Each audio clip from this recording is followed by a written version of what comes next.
Hello, SD Hucon. I am John Lias, Director of Programming for the convention, and I'm thrilled to have Christian Basel as my guest today, the creator and host of the Legend of the Traveling Tardis Radio Show. Welcome, Christian. Thank you. How are you doing there, sir? I'm doing fine.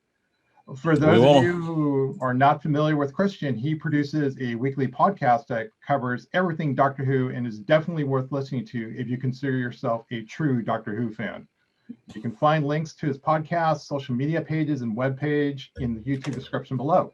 Yeah. But instead of me giving you information about Christian, how about we let him share more details about himself and how he got interested in online content creation and, of course, Doctor Who. God, do we want to go through that again? Well, here's a short version.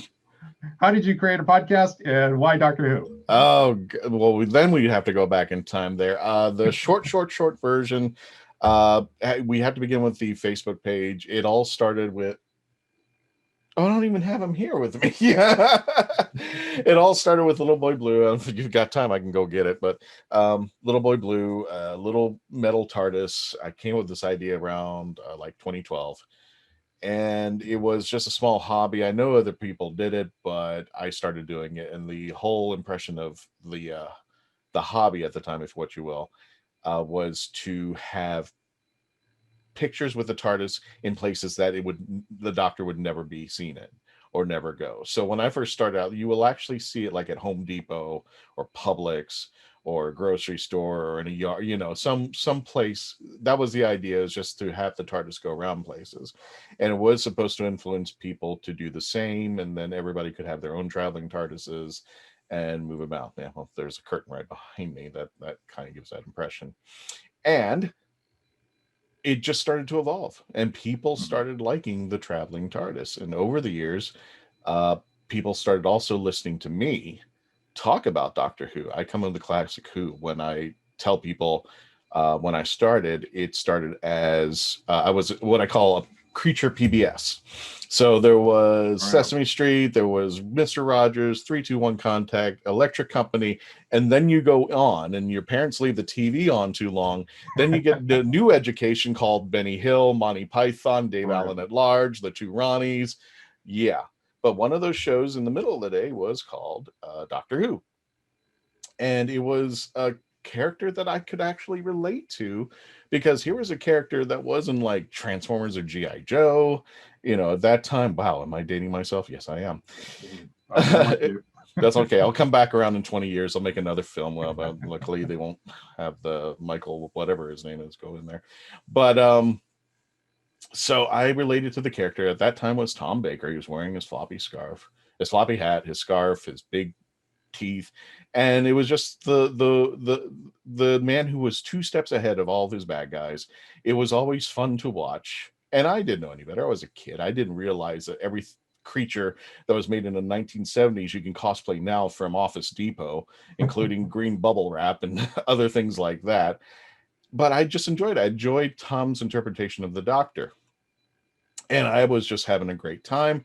Now, I also had a PBS station that didn't buy all the shows, so all I knew back then was Tom Baker starts off with fighting a robot. He goes through a series, goes through Romana, Leela, Sarah Jane Smith, Adric, all those teams, and then he falls off a tower, turns blonde, and then the show starts all over. So that's all I knew about Doctor Who.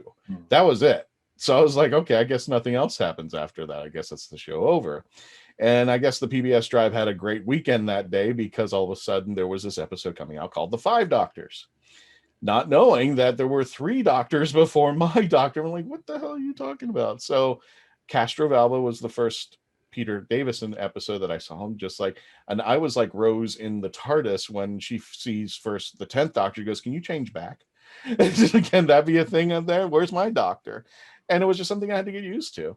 And then I started exploring the previous doctors, including the ones that they could find, like the Hartnell, Troughton, and Pertwee.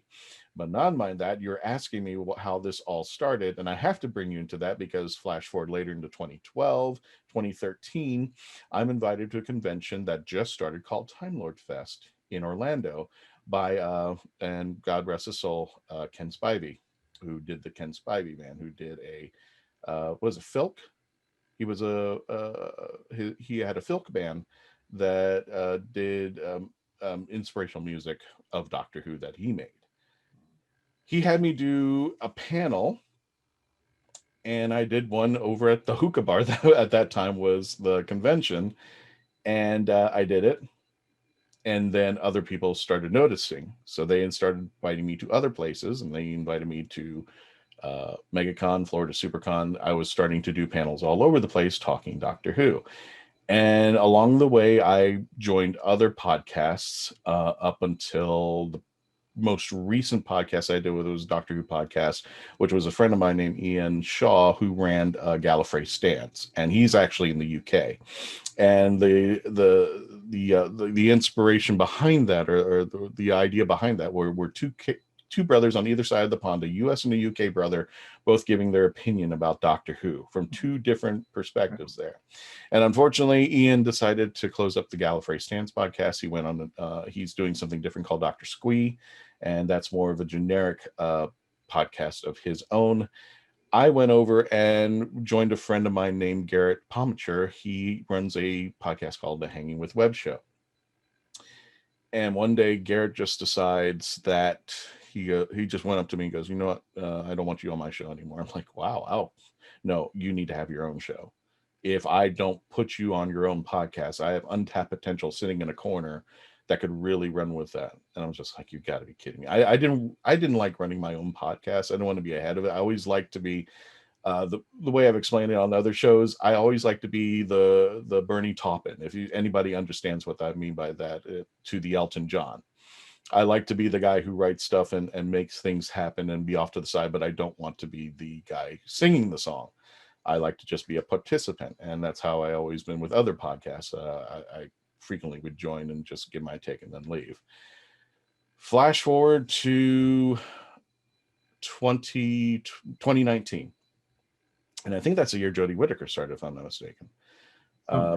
Because Garrett said, "We're going to give you your own podcast. What do you want to call it?" And I said, "Well, I guess it's the Legend of the Traveling Tardis podcast, named after the actual little piece of metal that brought everything together." And I said, I want people to become part of my legend and the Legend of the Traveling TARDIS. So we did the first podcast, which actually premiered the day before Jodie Whittaker was to premiere as the 13th Doctor. We actually did preliminaries. We did predictions, what we thought was going to happen, what our take was. It was only about 30 minutes long, and it premiered on a radio show called Krypton Radio, now called Sci-Fi Radio. And the guy who runs Sci-Fi Radio came up to me. I think he was on the panel too, if I'm not mistaken. He goes, "No, 30 minutes is not enough. You need a full-length show." And from that point on, that's when the magic happened. Awesome. We've been up to 100 and some odd episodes. I've lost count. I'm just, shelling out an episode. And here we are right now in 2021. The pandemic brought us a lot, and I hate to say it this way, but the pandemic brought us a lot of Doctor Who guests in 2020 that we weren't able to obtain at that moment because, unfortunately, they weren't able to do anything, but they still needed to get their recognition. They need to get their name out there. So we had an influx. And at that point, I think we were at 22,000 Facebook subscribers. We are now at 52,000 Facebook subscribers. And we passed that just yesterday. We started our YouTube channel just 2 months ago, and I'm happy to say we just yesterday crossed the 1,000 subscriber mark, and we're just continuing to grow. And before I can think about it anymore, I'm just like, no, I would never expect anything of this happening to us, but here we are. Well, that's great to hear. I mean, we'd love to hear your show and just the different things that you bring to the table. Thank you. Which actually brings me to my next question: is how do you choose topics for your podcast, and how have you been able to interact with your fans both pre and post pandemic and during the pandemic?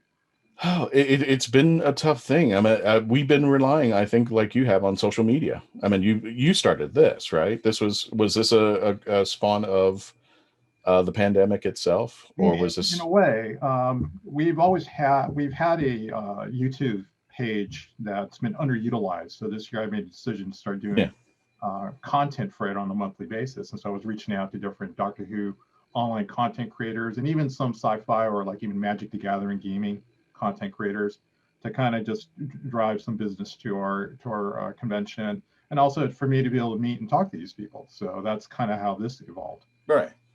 It came out of something, and it came out of creativity, for I guess, or a better term. It came out of necessity, because how do you run a convention during a pandemic? And a lot of creators had come out of the woodwork and saying, why don't we just go online? We already have this stuff. We already have the equipment. We just got to move it to another direction. And the gentleman I mentioned before on Hanging with Web Show, Gary Pometre, he started something that I think is the precursor to a lot of what you see on the online conventions, CyberCon. And he brought a lot of podcasts in, including myself, because I was part of the we were kind of part of that team at that time. We still are, but that's where it all started. And actually the local news 13 got a whiff of it and started to interview me about, you know, the dynamics of virtual cons as opposed to brick and mortar, and what was the difference. And I said, that's how you reach out to fans who don't normally know who you are. And apparently it was a good representation, because to go from 20 something to 50 something must have, we hit a right nerve at the right time. And we had quite a few guests come on. We had Paul McGann, Sylvester McCoy, Katie Manning, Tim Trelord does the third Doctor voice on Big Finish, Annette Badland, and in fact, we're doing right now the 25th anniversary of the TV movie, which is going to be taking place next month. I forgot the date because it eludes me for some odd reason, but The Enemy Within. We just had a recent episode with Yi-Ji Cho, who played Cheng Li on that, and we're hoping, I'm getting ahead of myself, but just recently we partnered up with Wizard World, which changed the dynamic for all of us. And essentially we became like a part of Wizard World as a partnership, meaning that our shows actually simulcast on their Facebook page. We're kind of their Doctor Who podcast to go. When we made that partnership, it changed everything. It brought us a new audience, it brought us new attention, and it brought us into a game that I would never have expected at this point. I was thinking, you know what, I'll be happy if I can get 100 people to listen to me at this point. And that's, with the help of Wizard World, that's been a lot more than just 100 people listening on an episode. Yeah. At this point. With it, on average right now, we get about between 1,000 and 1,500 just on the Traveling Tardis, and Wizard World easily doubles, if not triples that, in an episode after it premieres. I was just like, geez, holy. And people coming up to sponsor our show. I was like, people want to pay for me to put the show on. I'm just like, we're kind of getting into the mainstream. Yeah. And it's a scary thing, but it's been an interesting ride, to say the least. Yeah, and I'm sure you have plenty of stories you could tell us at some point. Maybe at the convention, at our convention, you could kind of go. I'm hoping so. Why do you have to be in California? Can you be a little closer? We just transport the show at every locale. Yes. We had two, as far as leadership, and I don't want to go into the politics of the thing, we had two different diverse ways of handling things between the two states. And it was just like, when I heard you say, you want to come to San Diego? I was like, I don't know. Well, we can do it virtually. How's that? We will see, but I'll be more than happy to come out there. Yes, right. Absolutely. Fantastic. Well, let's talk a little bit more about Doctor Who, because I think people are interested in knowing some of your opinions on Doctor Who. So you've told us how you first began watching Doctor Who, and which is the first Doctor you saw. Do you prefer the old Doctor Who or the modern Doctor Who? It depends. I've got, when people ask me, it's like, who's your doctor? It's going to be Tom. It'll always be Tom. He set the precedence. He set the course. And others have come around. Some people have come close. Even when David Tennant came in with his popularity, and Matt Smith, I said, no, it's always going to be Tom. Because without Tom's floppy hat and teeth and scarf, we probably wouldn't even see David or Matt anywhere. They would be doing something else at this time. So I usually rule the classics as being, what I used to joke around is like when we talked about Wibbly Wobbly, we were talking about the sets during the time of Tom Baker and Peter Davison and all those guys that we grew up with. But The technology today, when I saw the reboot with Christopher Eccleston, he's going to Big Finish. That's going to be awesome. Yep.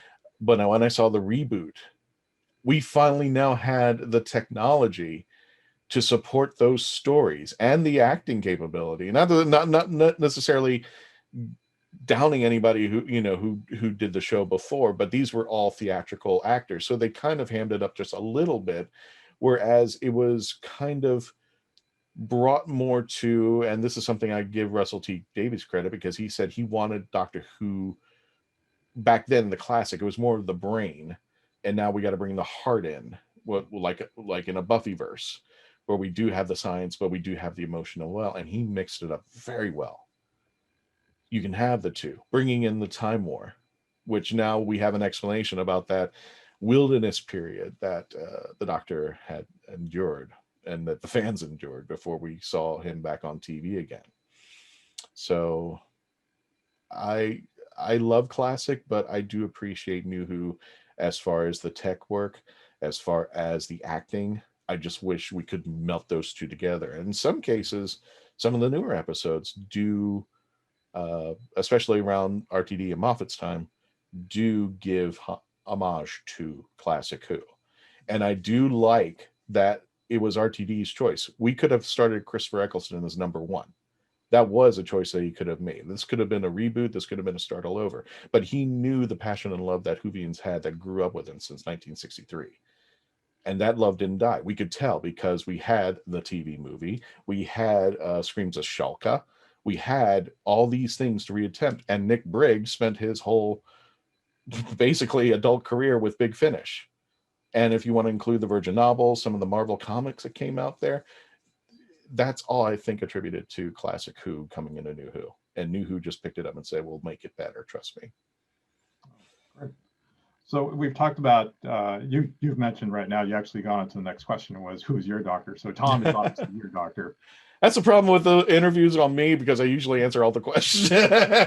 Fine. He won't shut up. He's a podcaster. Yeah, I mean, for me, it's fine. I mean, I'm glad that you were able to tell us right away that Tom is your doctor. I'm just curious, of the modern doctors, who would you say is your favorite and why? Peter Capaldi. Oh, I was hoping you would say that. I was hoping you would say that.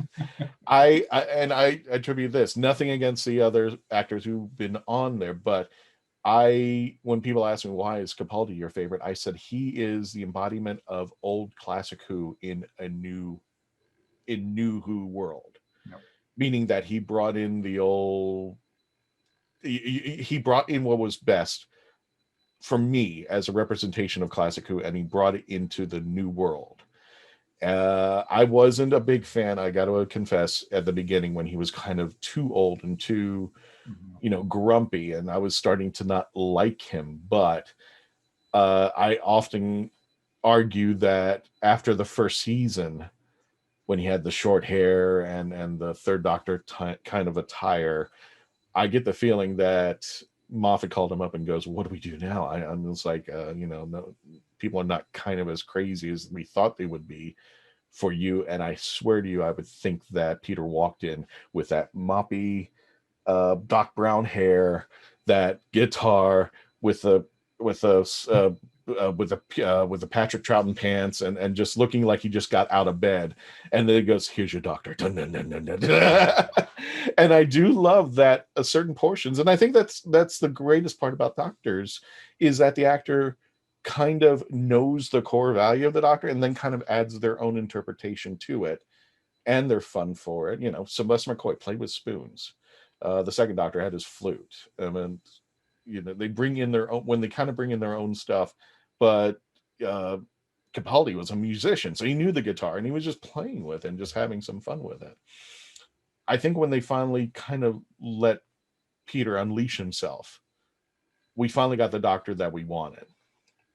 Unfortunately, I think it was a little too late, because then we had Bill and Nardole. But that's another story. No, I agree. The Peter's Doctor is currently my favorite Doctor, just simply because, one, I don't know, there was just something about him that I really connected with, especially by the end. I've always made the joke that as his hair got longer and longer and bigger, his character became even more epic. That by exactly. by Which the it time should he was ready to leave, I would have been just happy if his hair was the doctor. So I could arguably say this. I think if we had left Clara after the first season and just her leaving, I think we would still be talking about Peter Capaldi in the next season coming out. That's just my because when they finally pulled in Nardole and they had the Husbands of River Song, and they were announcing that he was going to be back for the next Christmas special for what was it, the comic book one? God, Dr. Mysterio. yeah. I was like, no, don't. I didn't like him at all. Why would you bring? And I like Matt Lucas. I like him in Little Britain. I was like, why would you bring him back? And that moment scene that I tell everybody about is that one moment that had put me into the Nardole fan club was the moment that the doctor walks into the room, and there's that map in Mysterio. And the doctor says, oh, they're trying to get all the capital cities. And Nardole just walks and goes, no, they're not. And I was just like, whoa, what? What just happened here? And then because you started seeing these two come together and start batting off each other. And those little tidbit moments, like when Nardole waits until the doctor leaves and then explains River Song to the couple, to the ghost and his girlfriend. And those moments where you see later on where Nardole just comes out and just said, I have your wife's permission to kick your ass. Those things I started loving about Nardole because it harkened back to the buddy system, the second Doctor to Jamie Crimmett, to the 10th Doctor with Donna, where it was just buddy.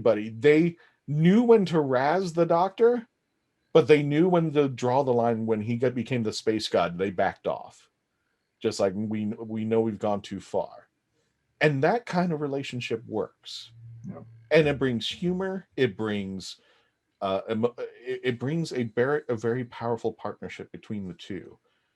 And you can't get anywhere else. I mean, you can always have that companion. They always, what is it, Doctor? What is it, Doctor? What is it, Doctor? But what if you gave the companion just a little bit more of the reins to have their own way with the Doctor? I think they went a little too far with Clara. Nothing against Jenna Coleman. I think she's a terrific actress. But I think they just kept her on for too long. She was more Matt's Doctor than Peter's, for me. No, I agree. What did you think about Bill then? Do you think that she was the perfect foil for the Doctor? She was, but I don't like the arc they gave her. They just basically brought her in. She talked too much. Which was kind of she had all these questions, but I think for me, and this is just a personal opinion, I think the arc killed her. I think we should have just let those two play it out and have some fun. But to tell you the truth, it's nothing against Pearl Mackie. I think she's a wonderful actress too. I think she did best. I would have started off with Nardole and then probably brought Bill in later. Yeah. So that Bill can. And I think that's one of the things that I'm not trying to diss current Who, but when they were bringing in multiple companions, you got to be careful about having too many. So this is something that they had with the fifth. They openly confessed that there was issues with the fifth Doctor. I mean, they kept putting, what was it? Not Adric, but the one that came after. Gosh, I can't even think his name. Tegan, this. Yeah. And I can't think. Oh, gosh, wow! I'm gonna get razzed by it. They kept on locking him up, or he was trapped in a rock quarry, or they was thrown in jail because we didn't know what to do with it. And I said, first of all, they should have started with Graham and Ryan, get the relationship going, and then probably after the third episode, bring in Yaz to kind of enter into that world. So we already have the dynamics of the partnership. Sometimes they had it right, sometimes they didn't. For the most time, I don't think they did. All right. Well, actually, that brings us to the next thing I wanted to ask you about is your thoughts on the 13th Doctor. I told you, I'll just get into the next question. It was a huge decision at the time. It was very controversial. Mm-hmm. It seemed like it split the Whoverse in half. Either you were for it or against it in many ways. But now that we've had a couple years of Jodie playing the Doctor, now that we've seen some of the companions over that same length of time, and now that some are leaving, what do you think about the current Doctor and the current way the show is being represented? When they were bringing in when they were bringing in Chris Chibnall, I was pro for it because I remember seeing that YouTube video of Chris Chibnall taking on JNT and two of the writers. I think it was Pip and Jane Baker.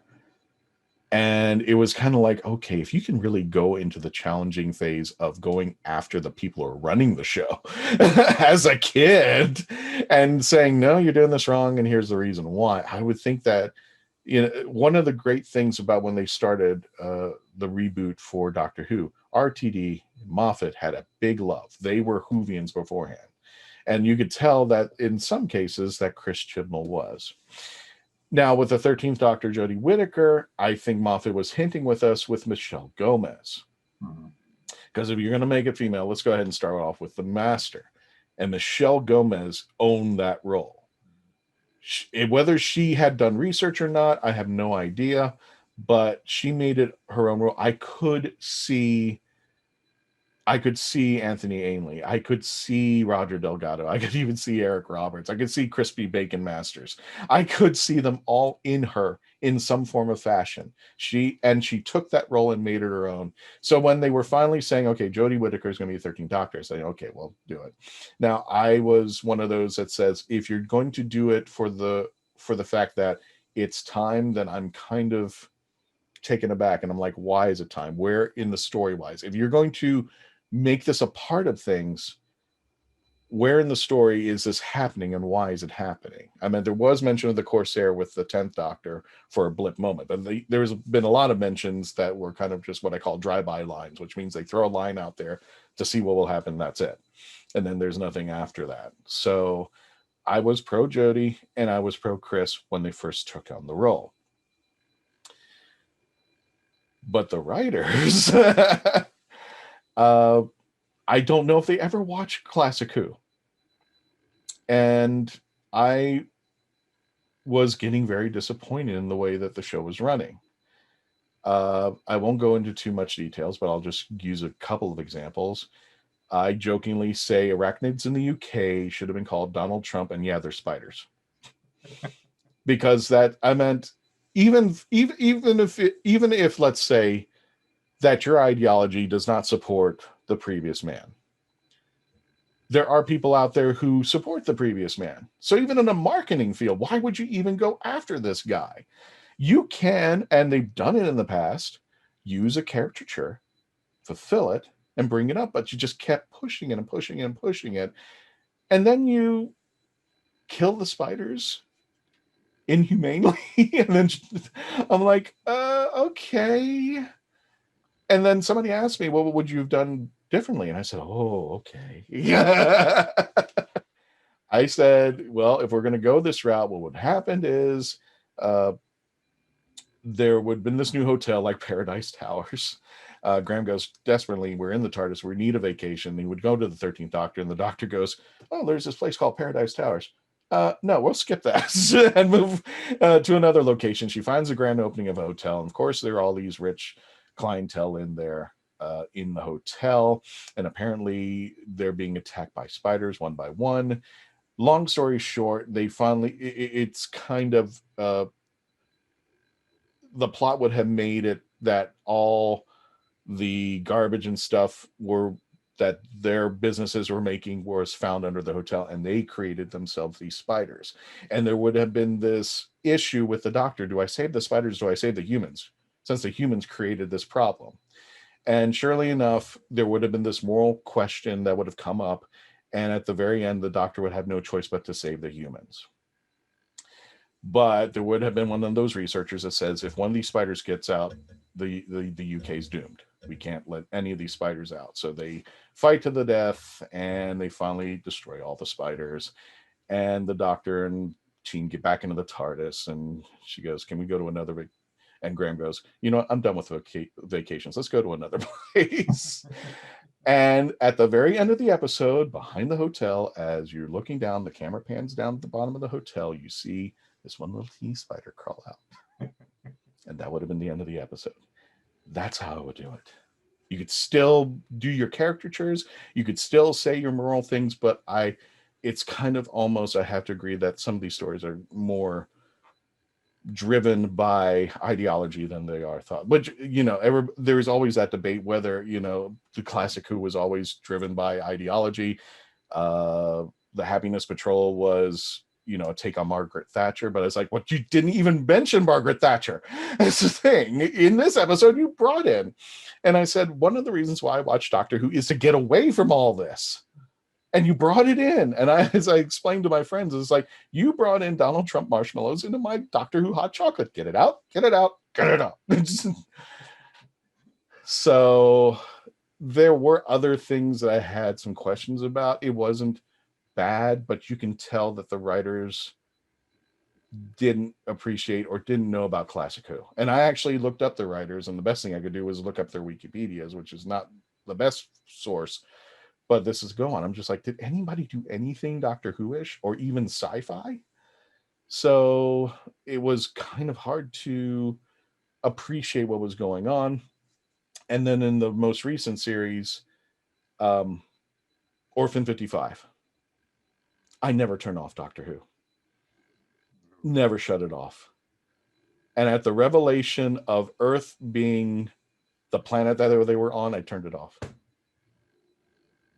And I said, God, you couldn't have just blatantly ripped off the Trial of the Time Lord and you're sitting on Ravalox. And I was just like, that's getting weird. The Doctor Who censors are unhappy. Yeah, that's right. That's right. And the Timeless Wow. Okay. Sorry about that. No, it's okay. So, and then the Timeless Yeah, the Doctor Who censors are not happy. No. Hold on. Let me. Well, there you go. Okay. They're happy now. You move the mouse. Okay. I better just keep moving the mouse. Let me do this. And let me see if just recycling it. No, it didn't make too much of a difference. But the Timeless Children, I had my questions about. But we seem to be living in a world in culture now, and they may be doing this, I don't know, where you can't even express your opinion. If you say, well, I don't like Jodie Whittaker, or if I don't like Chris Chibnall, or if I don't like the Timeless Children, that people are just coming out and yeah, they really don't like you from time. Okay, so let me show off the camera for a little bit so nobody's going completely mad. But I there were questions about the Timeless Children, and we do a rating system, like 1 being bad, 10 being great. And I could not even rate the Timeless Children. I could not. I was just I could not say what I wanted to say without being like, I hate this. I don't understand why we're going down this route. And some people appreciate that. And I do that's one of the reasons why I did the Traveling Tardis, because what I wanted to do is I want to be the anti-Twitter. I want to encourage dialogue. There might be something I missed. And I literally, behind the scenes, told my team, I might be done with Doctor Who. And I said, we might be just doing Big Finish reviews because I'm not happy with the direction. But after we had the first episode where we talked about the Timeless Children, my team kind of convinced me, you know what, just give it a shot. And this is something I usually do at conventions when I host panels and such. If there's something and when I'm getting new people to watch Doctor Who, or if I'm getting people who might be, not happy with the current Doctor or the current situation, I just tell them, of all things, and just like John Barrowman said, give it a shot. But for me, it's if you don't like it, I'm not going to force you to like it. And if you don't like Jodie, or you don't like Chris, or you don't like what's going on, I'll see you in 3 years. They'll probably leave, and we'll get a new person in there, and we'll see what it takes at that moment. And to me, that's more important than anything, is the dialogue that we can have, and we can all be, even if we disagree on things, we can still be Whovians to each other. And I think that's more important. And that kind of has been lost in the geekdom now, which scares the heck out of me. No, because I agree. So, I mean, I think whether you like it or not, we just respect each other's opinions. Right. There's some people who don't like old Doctor Who. There's some people who don't like new Doctor Who. But right. We're still Doctor Who fans, regardless. Mm-hmm. And eventually people cycle back to a point where you can get back into it and other people leave. And that's actually, I write for Derezzed.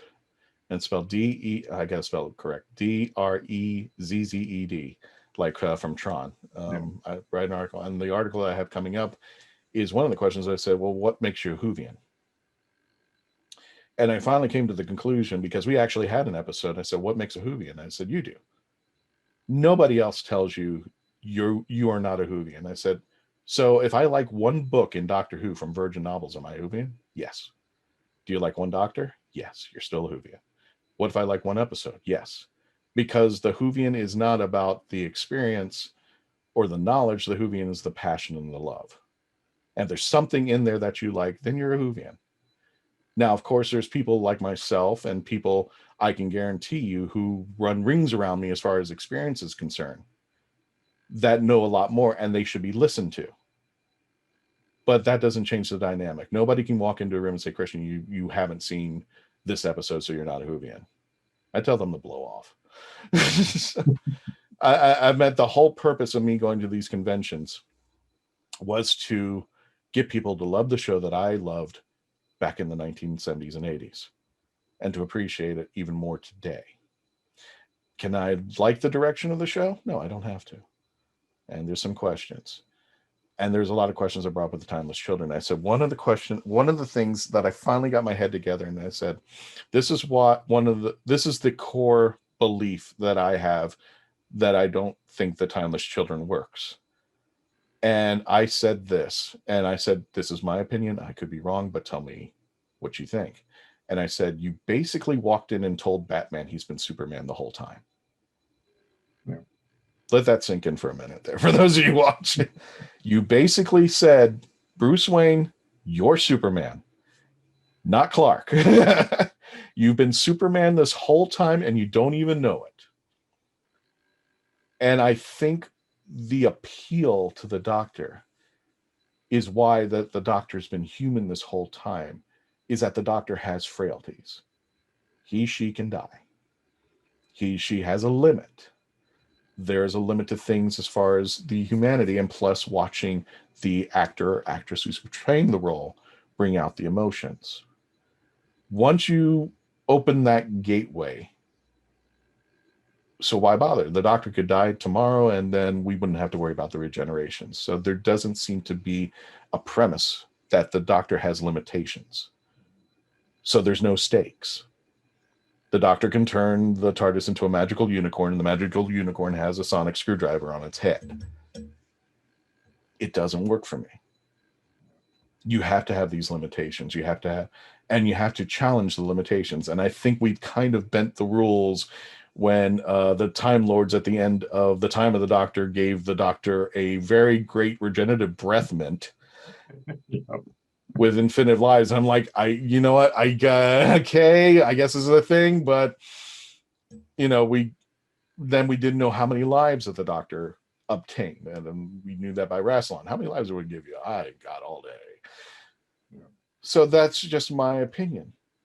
All right. Now, if you want to talk about it professionally, if you want to talk about it, this is something that I might not get over. And we've all forgotten one thing. That I never hear anybody say this. This could all still be a lie. This has been open. The door is still wide open. Nobody is watching that door is still open. And the Doctor has even said, this could all be a lie. But if you ask the BBC, no. It's the fail-safe. Let's just put it that way. Yeah, there's a fail-safe. But still, I think you devalue the Doctor as far as a character when you don't put the limitations back in. Then what's the point? And so I go back and hearken to stories. Okay, Modern Undead. The whole premise of Modern Undead was that he was going to use his remaining lives to kill off these aliens who wanted to die. So what's that story about? Time of the Doctor. That magical breath mint that Matt Smith took in. So what was that about? The TV movie that we're talking about, the 25th anniversary, The Enemy Within. When the Eric Roberts master is sucking out all the remaining regenerations of the Doctor at number 18, don't you think he would have gone, wait, there's a little bit more in here than I should be taking? Should have been choking. Yeah, exactly. Just like, what? So I meant, are we, and as Whovians, we've been always kind of the butt end of bad continuity. That's honest. They always throw something in there like the Valyard, and I love the Valyard. Trust me, I love him dearly. I would love to see him come back. But we've always had to course correct the continuity. I mean, even the bats in the TARDIS in the TV movie were explained in Big Finish. So it's open the doors and all these bats are flying. I'm like, wait a minute, was he not clean up in here? He just has random life forms showing up and flying around like so.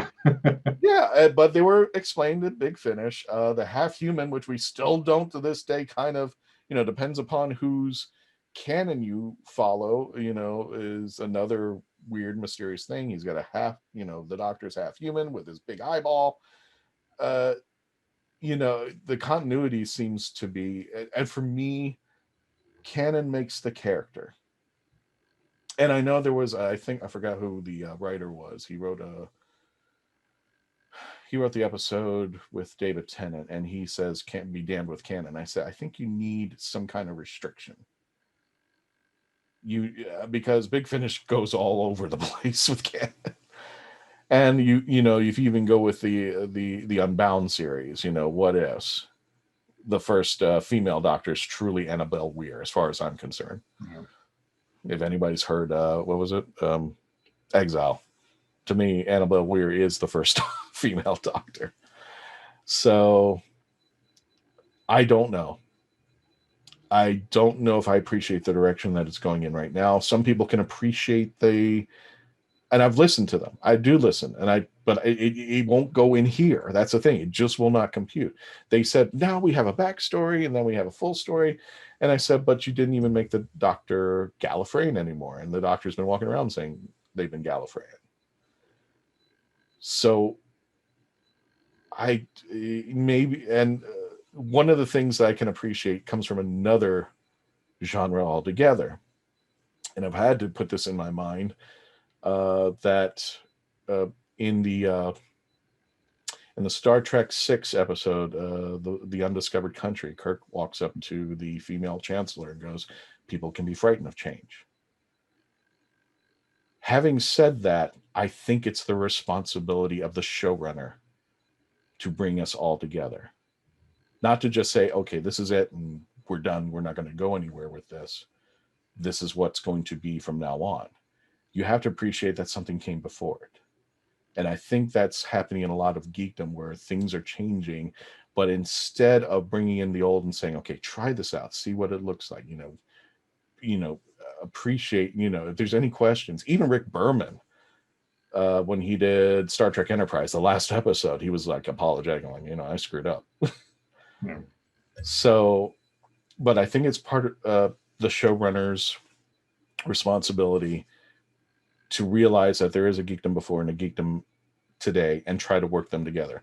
Russell T Davies did it flawlessly. Moffat he was doing it flawlessly, and then kind of at the end it kind of got weirded. And I think Chris Chibnall has done a disservice to Doctor Who as far as the geekdom is concerned. If you're going to bring in new stuff, you do it like you did in before, where you bring in the Daleks, and then you bring in the Ood, then you bring in the Cybermen, then you bring in the Weeping Angels, then you bring in the Centaurans, and you bring in the Vashon Narada, and they can all work together in the same universe. And that first moment in the first series where Chibnall goes, I'm not going to have anything classic or otherwise, no directors, no writers, no monsters. I'm like, you just told me you don't appreciate what Doctor Who is as of today.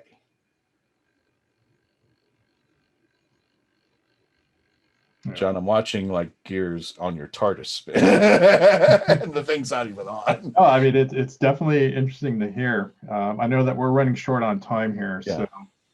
So, but again, this sounds like it would make a perfect panel at our convention, whether we can bring you in person or potentially as a virtual guest. So yeah, absolutely. Let's pick up this discussion thread where we're going to leave off, and then we'll see how things roll from here on out. But yeah, I mean, I think with a lot of what you say, though, there's a lot of truth to it.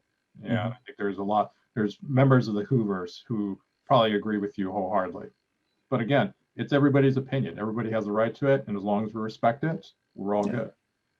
I think we just got to remember one thing, and this has been the thing, if I can close on this.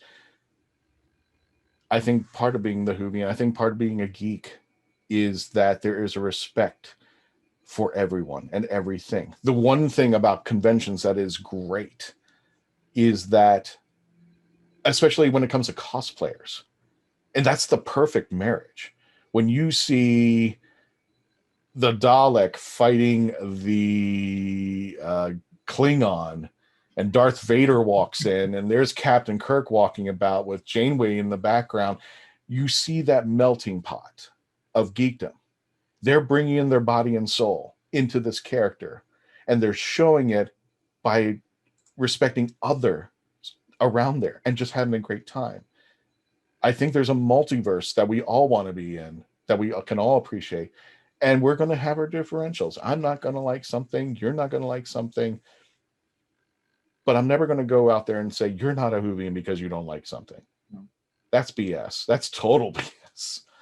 If you don't like it, let's talk. And there might be a time when I'm just not going to be able to convince you, and that's fine too. You enjoy your stuff, I'll enjoy mine. But at least I want to be together with you in that room together. When they're showing that episode of Doctor Who, whether I like it or not, I'm going to watch it with you. We'll have a discussion. We'll have a great time. We'll have a drink at the end, and we will still go on with life. And I think that's the where the geekdom should be in any universe, including the universe. All right, Whovians. I want to thank Christian again for joining us today for this interview. Here comes the hate mail. Well, again, we're all Whovians. We all respect each other. That's one of the biggest bonding things about this show that I can honestly say in my experience is that we march as one most of the time, and we all respect each other because we all love the show and we don't want to see it go away. So anyway, Whovians, hopefully we'll be able to enjoy more of Christian in a couple months, one way or the other, but definitely thank you again. And join us for our next interview in a couple months, and we'll see where things go from there. All right, Whovians, take care, and I will talk to you next time. Bye-bye.